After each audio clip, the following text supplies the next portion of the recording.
2018 թվական Թավշյա հեղափոխություն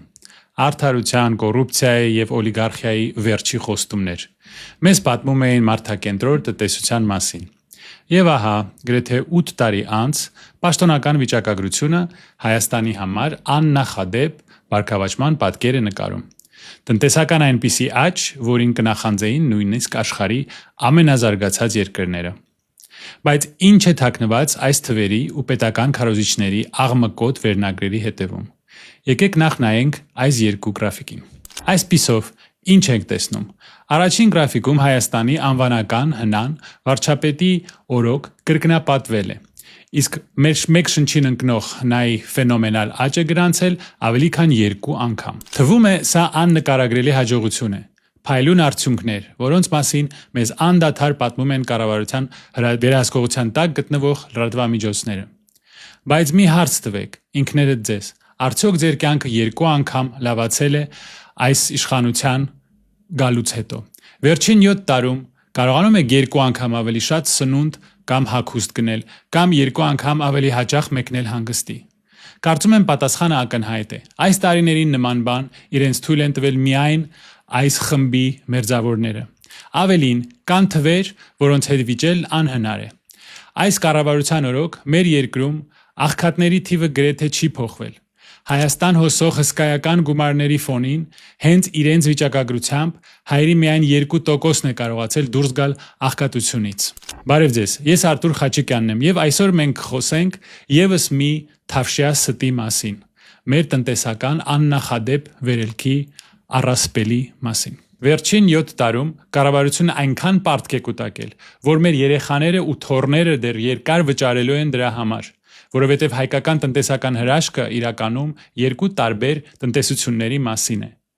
Մեկը զեկույցներում է, մյուսը մարդկանց գրպաններում, փողոցներում ու հոգսերի մեջ։ Այսօր կխոսեմ այն մասին, թե ինչու են այս բոլոր տնտեսական հաջողությունները ընդամենը պատրանք։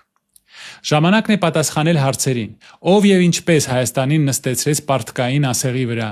ով եւ ինչպես է գողանում մեր երկրի ապագան, միայն թե ամեն գնով պահի իշխանությունը։ Եկեք հասկանանք։ Հայաստանում հնայի աճի գլխավոր պատճառներից մեկը այս կառավարության անխնա վարկերն են։ Ընդամենը մի քանի թիվ բերեմ, նայեք այս պարզ գրաֆիկին։ Երբ 2018 թվին այս անձը եկավ իշխանության, Հայաստանի պետական պարտքը մոտ 6.5 միլիարդ դոլար էր, իսկ 25 թվականի վերջին այն անցավ 14.5 միլիարդի շեմը։ Այսինքն 7 տարում այս անձը ու իր թիմը ավելի շատ պարտք են վերցրել, քան նախկինները 30 տարում։ Մեր պարտքը կրկնապատկվել է։ Ուստի, երբ ձեզ պատմում են կառուցված դպրոցների, ճանապարհների ու հիվանդանոցների մասին, իմացեք, դրանք կառուցվել են ձեր երեխաների ու թոռների հաշվին վերցրած փողերով։ Սա այս անձի վստակված փողը չէ, նա ուղղակի այն հանել է ձեր գրպանից, առանց ձեզ տեղյակ պահելու։ Հիմա միայն այդ պարտքի տոկոսները վճարելու համար տարեկան ծախսվում է մոտ 1 միլիարդ դոլար, և այս թիվը միայն աճելու է։ Այս անձի օրոք պարտքի բեռը Հայաստանի յուրաքանչյուր քաղաքացու վրա նորածնից մինչև տարեկ հասել է 5,000 դոլարի։ 2025 թվականի բյուջեում պարտքի սպասարկման ծախսերը, այսինքն միայն տոկոսավճարները, արդեն ռեկորդային մակարդակի են հասել։ Այս միլիարդավոր դրամները այլևս չեն ուղղվի գործարաններ կառուցելուն, ձեր գյուղի դպրոցը նորոգելուն կամ թոշակները բարձրացնելուն։ Դրանք ուղղակի գնում են օտարերկրյա բանկերին ու հիմնադրամներին, որպես վերցրած պարտքի տոկոս։ 2025-ից 26 թվականների տոկոսավճարները հավասար են երկրի առողջապահության ամբողջ բյուջեին։ Երբ պետական պարտքը հասնում է նման չափերի, երկրի հնայի գրեթե կեսը, կառավարությանը քիչ ճար է մնում, քան բարձրացնել հարկերը, կրճատել սոցիալական ծախսերը, արժեքազրկել ազգային արժույթը։ Պետական պարտքի գրաֆիկում հստակ երևում է կտրուկ աճը 2022 թվականից։ Իշխանությունները սա անվանում են ներդրում ապագայի մեջ, բայց գործնականում նոր վարկերը հաճախ վերցվում են հին պարտքերը փակելու համար։ Սա կոչվում է պարտքային պարույր։ Այն ձեռքբերումները, որոնց մասին բարձրաձայնում է Փաշինյանը, վճարված են ոչ թե իրական տնտեսական հաջողությամբ, այլ վարկային քարտով, որի հաշիվը մենք ու մեր սերունդները փակելու ենք ապագայում։ Ամեն անգամ խանութից գնումներ անելիս Ձեր վճարած հարկի մի մասով դուք ֆինանսավորում եք ոչ թե Հայաստանի զարգացումը, այլ այս անձի օրոք կուտակված պարտքերի տոկոսները։ 2022-ից մինչև 24 թվականներին Հայաստանի տնտեսությունը զարգանում էր ոչ թե սեփական արտադրության շնորհիվ, այլ նման էր մի դատարկ հյուրանոցի, որը հանկարծակի հարուստ հյուրերի ներհոսք ունեցավ։ Երբ 2025 թվականին այդ հոսքը սկսեց ցամաքել, ի հայտ եկավ փաշինյանական մոդելի ամբողջ անճարությունը։ Մի քանի տարում ռելոկանտների հաշվին դրամական փոխանցումները Հայաստան աճեցին գրեթե 300%-ով։ Բայց հիմա մենք զգում ենք պախմելի էֆեկտը։ Հյուրերի ներհոսքի ժամանակ բարձրացած վարկավճարները ու գները պահպանվում են, մինչդեռ բնակչության եկամուտների աճը կանգ է առել։ Տնտեսությունը պարզապես ժամանակավորապես ուռճացել էր, եւ հիմա մենք սկսում ենք ցավով հատուցել դրա համար։ Փաշինյանի կառավարության ոչ պրոֆեսիոնալիզմի գինը գնալով ավելի է թանկանալու։ Բայց Հայաստանի տնտեսական հրաշքի իրական պատճառը ոչ թե այս վարչախմբի հանճարեղ տնտեսական քաղաքականությունն է, այլ Ռուսաստանի դեմ պատժամիջոցները։ Հենց դրանք Հայաստանին վերածրեցին արգելված ապրանքների տարանցիկ հաբի։ Եվ հենց դրա վրա է հենված մեր ամբողջ տնտեսական աճը։ Եկեք նայենք թվերին, որոնք կառավարությունը գերադասում է չհանրայնացնել։ 2022 թվականի փետրվարին Ռուսաստանի Ուկրաինա ներխուժումից երայրենության պատժամիջոցների սահմանումից հետո Հայաստանից դեպի Ռուսաստան արտահանումը ուղղակի պայթեց։ Ըստ պաշտոնական տվյալների 2022 թվականին այն գրեթե եռապատկվեց։ Իսկ 2023-ի առաջին 4 ամիսներին աճեց գրեթե 4 անգամ։ 24 թվականին Հայաստանից Ռուսաստան արտահանումը աճել էր 430%-ով, մինչ պատերազմային շրջանի համեմատ։ Տպավորիչ է հնչում, այդպես չէ։ Բայց կա մի փոքրիկ խնդիր։ Հայաստանը ֆիզիկապես ի վիճակի չէ այդքան ապրանք արտադրել։ Մենք չունենք ոչ համապատասխան գործարաններ, ոչ տեխնոլոգիաներ, ոչ էլ աշխատուժ նման թռիչքի համար։ Այս դեպքում որտեղից է հայտնվել այդ բոլոր ապրանքները։ 2022 թվականին The New York Times-ը հրապարակեց մի բացահայտող նյութ։ Ըստ ԱՄՆ-ի արդյունաբերության եւ անվտանգության բյուրոյի տվյալների 22 թվականին Հայաստանը ԱՄՆ-ից ներկրել է 515%-ով ավելի շատ միկրոչիպեր եւ պրոցեսորներ, քան 21 թվականին։ Եվրոմիությունից 212%-ով ավել։ Իսկ հիմա ամենահետաքրքիրը, այդ միկրոչիպերի 97%-ը հետագայում վերարտահանվել է Ռուսաստան։ Հայաստանը վերածվել է բարձր տեխնոլոգիական արտադրանքի փոխաբեռնման կետի։ New Eastern Europe հետազոտության համաձայն Հայաստանի ներկրումը տարբեր երկրներից աճել է ֆենոմենալ տեմպերով։ Վիետնամից 370%, Մեքսիկոյից 324%, Ճապոնիայից 252%։ Հետազոտողները շեշտում են, որ Հայաստանը չունի ոչ արդյունաբերական պոտենցիալ, ոչ էլ ռեսուրսներ մեկ տարվա ընթացքում դեպի Ռուսաստան արտահանումը նման չափերով ավելացնելու համար։ Այս ամենը վերարտահանում է պատժամիջոցները շրջանցելու սխեմա։ Բայց միկրոչիպերը դեռ ամենը չեն։ Ըստ Ազատություն ռադիոկայանի տվյալների 23 թվականին Հայաստանից Ռուսաստան օգտագործված մեքենաների վերարտահանումը ավելի քան կրկնապատկվել է։ 2024 թվականին Siendo գիտական ամսագրում հրապարակված հետազոտությունը ցույց է տալիս, որ երրորդ երկրների դեմ ուղղված երկրորդային պատժամիջոցները կտրուկ նվազեցրել են մեքենաների ուղիղ արտահանումը Վրաստանից Ռուսաստան։ Բայց փոխարենը շեշտակի աճել է մեքենաների հոսքը Վրաստանից դեպի Հայաստան, Ղազախստան եւ Ղրղըզստան, որոնք Ռուսաստանի հետ միևնույն առևտրային բլոկում են։ Պարզ ասած, արևմտյան մեքենաները Վրաստանով մտնում են Հայաստան, այստեղից էլ Ռուսաստան։ Իսկ հիմա ամենազավեշտալի ու բնութագրական օրինակի մասին։ 25 թվականի հունիսին հայկական ծաղիկների շուրջ մեծ սկանդալ պայթեց։ Ռոսսոլխոդնadzorը սպառնաց արգելել Հայաստանից ծաղիկների ներկրումը։ Պաշտոնական պատճառը այն էր, թե իբր հայկական ծաղիկները չեն համապատասխանում ռուսական չափանիշներին եւ դրանց մեջ հաճախ կարանտինային օբյեկտներ են գտնում։ Բայց իրականում Ռուսաստանը կասկածում էր, որ Հայաստանը պարզապես վերարտահանում է երրորդ երկրների ծաղիկները։ Պատկերացրեք, փոքրիկ Հայաստանը իր խիստ կլիմայով ու գյուղատնտեսական սահմանափակ ռեսուրսներով հանկարծ դարձել է Ռուսաստանի ծաղիկների խոշորագույն մատակարարողը։ Անհասկանալի է, չէ՞։ Հայաստանի էկոնոմիկայի նախարարությունը նույնիսկ հերքում տարածեց, թե արտահանող ընկերությունները այլ երկրներից ծաղիկ չեն ներկրում, բայց ռուսական կողմը ակնհայտորեն չհավատաց այդ հավաստիացումներին։ 2023-ի սկզբին ամերիկացի եւ եվրոպացի պաշտոնյաների անհանգստությունը հասավ գագաթնակետին։ Ըստ New Eastern Europe նրանց ուշադրության կենտրոնում հայտնվեց Հայաստանի տարածքում անցնող միկրոչիպսերի ու էլեկտրոնային սարքերի 8 զգայուն կատեգորիա։ Պատժամիջոցների հարցերով ԵՄ հատուկ բանագնաց Դեվիդ Օ'Սալիվանը հայտարարեց, որ Բրյուսելը լուրջ քայլեր է ձեռնարկում, որպեսզի գործընկեր երկրները չօգնեն շրջանցել պատժամիջոցները։ 2023 թվականի մայիսին Հայաստանի կառավարությունը խստացրեց արտահանման հսկողության օրենսդրությունը։ Հիմա տեղական արտահանողներին կառավարության թույլատրություն է պետք արտասահման միկրոչիպսեր,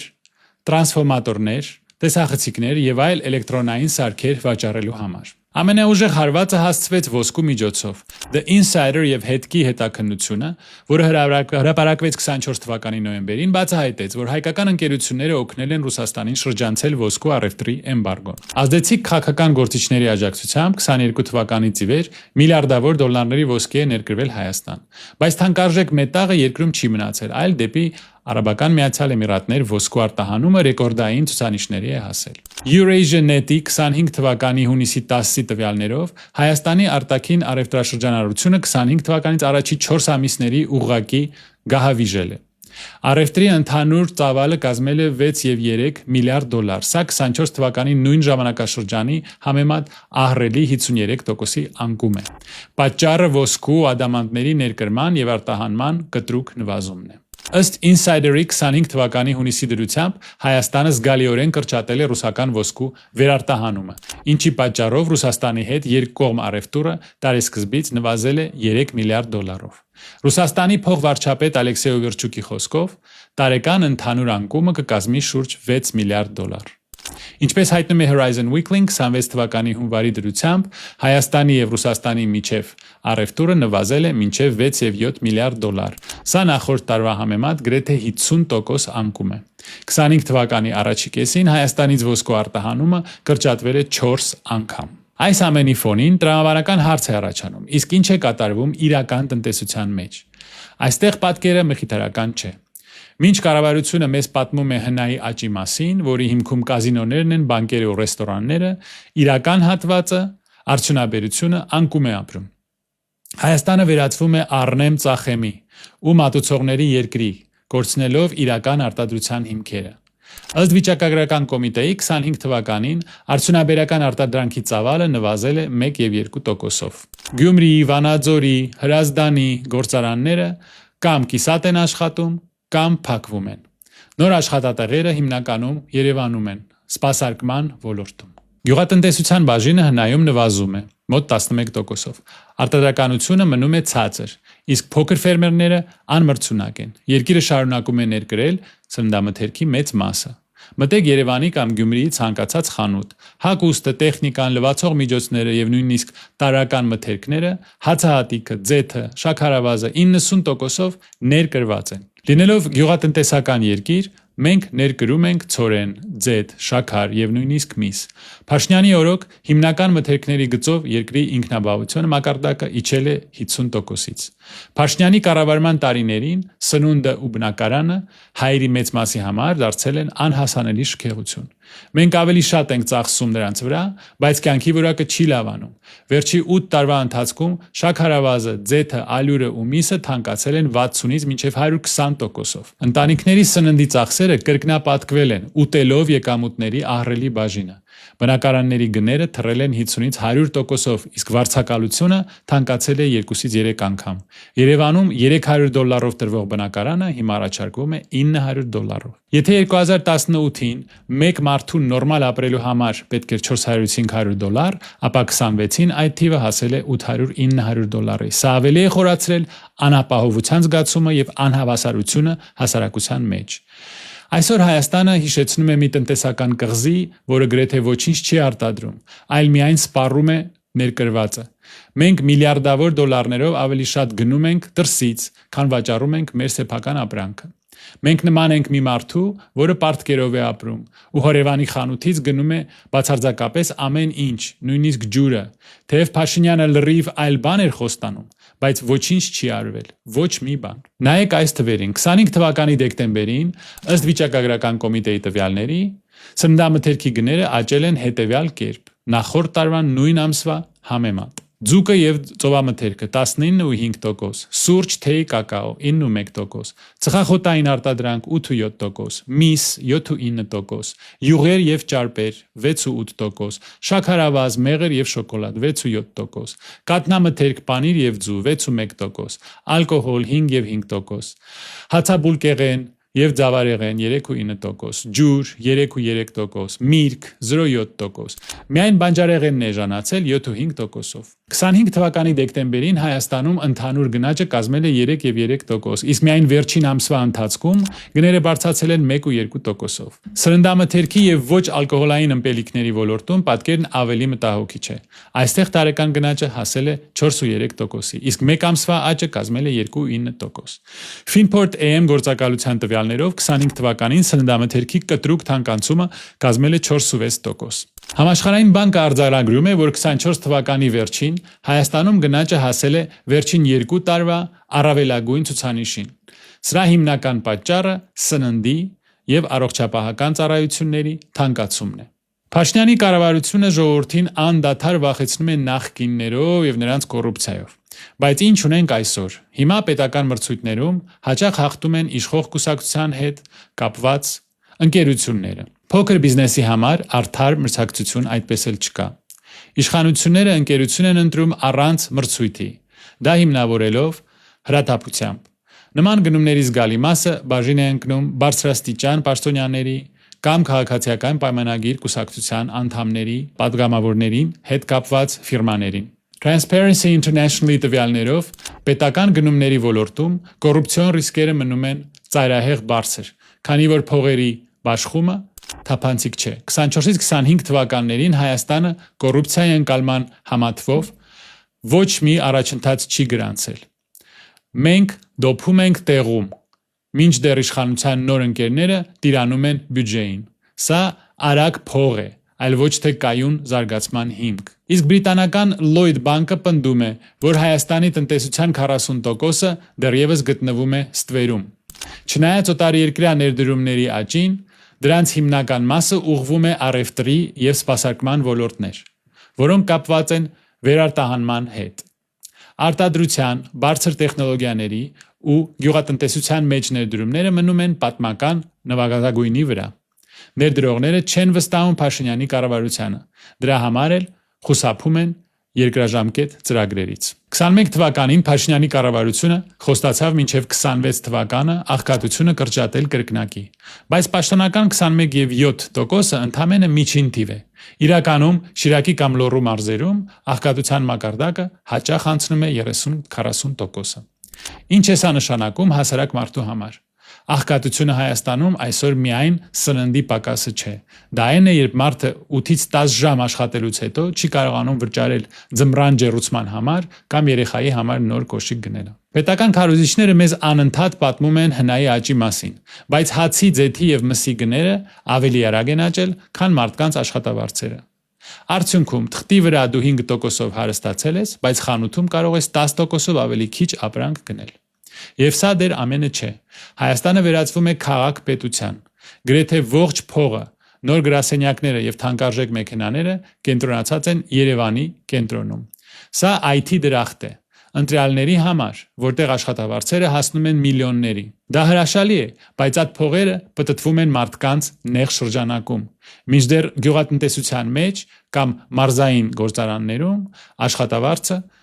տատանվում է 120-ից 150 հազար դրամի սահմաններում։ Հարուստ IT մասնագետի ու պաշտոնյայի եկամուտների տարբերությունը սովորական բանվորի համեմատ աճել է տասնյակ անգամներով։ Ըստ համաշխարհային բանկի Հայաստանում անհավասարության մակարդակը մնում է ամենաբարձրերից մեկը տարածաշրջանում։ Մինչ Երևանի կենտրոնում միլիոնավոր դոլարների բիզնես կենտրոններ են կառուցվում, Մարտունի գյուղերում մարդիկ վարարանները աթարով են վառում, որովհետև գազը թանկ է, իսկ աշխատանք չկա։ Կառավարությունը բոլորի եկամուտները գումարում է իրար ու ասում է՝ միջինում ամեն ինչ հիանալի է։ Այս կառավարության հաջողությունը Երևանի վիտրինայի կամ ֆասադի հաջողություն է։ Բայց այդ ցուցափեղկից այն կողմ դատարկվող գյուղերն են ու մարդիկ, ովքեր ապրում են օրվա հացի փողով եւ ոչ մի օգուտ չեն տեսնում բյուջեի միլիարդներից։ Վերջերս այս անձը հայտարարեց, թե գտել է աղքատության արմատը։ Ըստ նրա, պատճառը կրթությունն է, իսկ ավելի կոնկրետ նախկինների քանդած դպրոցները։ Դուք կարող եք չսիրել նախկիններին, բայց սա ուղղակի անհարգալից վերաբերմունք է մարդկանց բանականության նկատմամբ։ Եթե աղքատության պատճառը քանդված դպրոցներն են, ապա ինչպես է ստացվում, որ հենց այդ նույն դպրոցների պայմաններում մեկ շնչին ընկնող հնայի ռեկորդային աճ է գրանցվում։ Սա պարզապես տրամաբանությունից զուրկ արդարացում է։ Չնայած մեծ հայրենադարձության մասին լոզունգներին, վիճակագրությունը հակառակն է ցույց տալիս։ Վերջին տարիներին Հայաստանից հեռացողների թիվը կայուն կերպով գերազանցում է վերադարձողների թվին։ 24 թվականին այդ տարբերությունը կազմել է մոտ 30,000 մարդ։ Միգրացիայի միջազգային կազմակերպության տվյալներով Հայաստանում տնային տնտեսությունների գրեթե 25%-ը ունեն առնվազն մեկ անդամ, որ աշխատում է արտերկրում, հիմնականում Ռուսաստանում եւ Եվրոպայում։ Լավագույն բուհերի շրջանավարտների մոտ 40%-ը երազում է ուսումը շարունակել դրսում եւ չի պատրաստվում վերադառնել Հայաստան։ Քանի որ Հայաստանի տնտեսությունը պարզապես չի կարողանում նրանց բարձր տեխնոլոգիական աշխատատեղեր ապահովել։ Շուտով գյուղական ամբուլատորիաներում ոչ մի որակյալ վիրաբույժ չի մնա։ Երբ երիտասարդությունը հեռանում է, սոցիալական վճարները անող չի մնում ու ապագայում պետությունը պարզապես փող չի ունենա թոշակ վճարելու համար։ Առանց երիտասարդների գյուղերը մեռնում են, դպրոցները փակվում են, իսկ կյանքը Երևանից դուրս կանգ է առնում։ Արդյունքում Հայաստանը արտահանում է իր լավագույն մարդկանց, բայց ներկրում է ապրանքներ ու օտարի վարկեր։ Սա երկիրը տրանսֆերներով ապրող ծերանոցի վերածելու ճանապարհ է։ Ըստ Հայաստանի վիճակագրական կոմիտեի 23 թվականին աղքատության մակարդակը կազմել է 23,7%, որից 1,1%-ը ծայրահեղ աղքատ, բայց այս թվերի հետևում իսկական ողբերգություն է թաքնված։ Հայաստանում մանկական աղքատությունը հասնում է 31,7%-ի, իսկ մինչև 18 տարեկան երեխաների 1,8%-ը ծայրահեղ աղքատ են։ Սա նշանակում է, որ Հայաստանում գրեթե ամեն երրորդ երեխան ապրում է աղքատության շեմից այն կողմ։ Աղքատ են համարվում այն քաղաքացին, ում ամսական սպառումը չի գերազանցում 53,590 դրամ, մոտ $139։ Ծայրահեղ աղքատների դեպքում այդ թիվը ավելի սարսափելի է, ամսական ընդամենը 29,776 դրամ։ Քաղաքային բնակավայրերում աղքատությունը ավելի ցածր է 21,5%, քան գյուղերում 27%, իսկ Շիրակի կամ Լոռու նման մարզերում այս ցուցանիշը հաճախ անցնում է 30-ից 40%-ը։ 24 թվականի տվյալներով Հայաստանում ապրող երեխաների 28%-ը աղքատ է, իսկ 0,9%-ը ծայրահեղ աղքատության մեջ։ Հայաստանը վերածվում է քաղաք-պետության։ Ըստ տնտեսագետ Ագասի Թավադյանի, բնակչության 47%-ը ապրում է մայրաքաղաքային տարածաշրջանում, իսկ մասնավոր հատվածի աշխատատեղերի 76%-ը կենտրոնացած է Երևանում։ Թավադյանը շեշտում է, որ այս կենտրոնացումը միայն աճում է։ 22 թվականին մասնավոր հատվածում զբաղվածությունը Երևանում աճել է 19,5%-ով, մինչդեռ մարզերում ընդամենը 4,7%-ով։ Կանխատեսվում է, որ Երևանի բաժինը մասնավոր աշխատատեղերում կարող է հասնել 80%-ի։ Հայաստանում միջին մաքուր աշխատավարձը կազմում է $637, ինչը 8,1%-ով բարձր է Ռուսաստանի ցուցանիշից $579։ Բայց այս թիվը հիմնականում ձևավորում է Երևանի հաշվին։ Ըստ Համաշխարհային բանկի, անհավասարության մակարդակը Հայաստանում մնում է ամենաբարձրերից մեկը մեր տարածաշրջանում։ Բայց հայկական տնտեսական հրաշքի իրական գինը հատկապես ակնհայտ է դառնում էներգետիկ կախվածության մասին խոսելիս։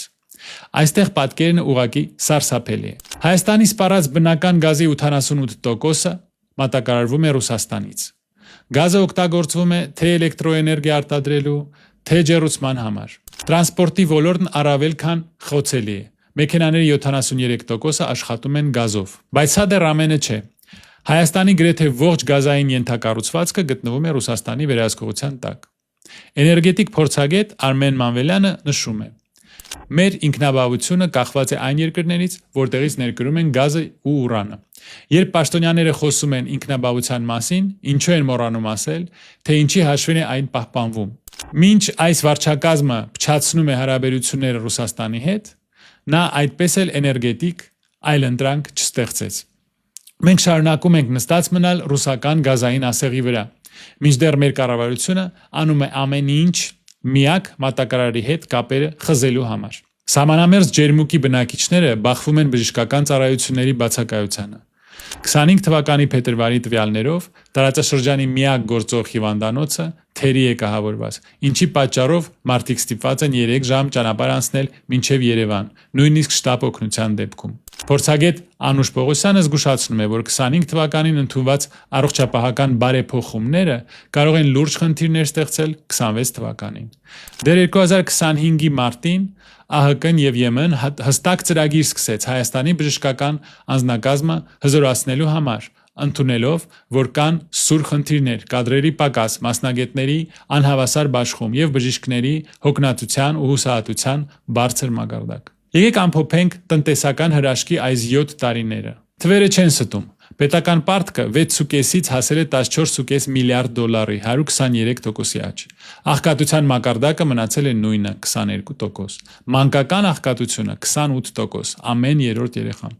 Առևտուրը Ռուսաստանի հետ 2025 թվականին փլուզվել է 50%-ով։ Ոսկու արտահանումը կրճատվել է 4 անգամ, միգրացիան -30,000 մարդ։ Միայն 2024 թվականին սննդի գները աճել են 60-ից 120%-ով։ Էներգակախվածությունը Ռուսաստանից 88%։ Երևանի կենտրոնում բիզնես կենտրոնները ու միլիոնանոց աշխատավարձերը,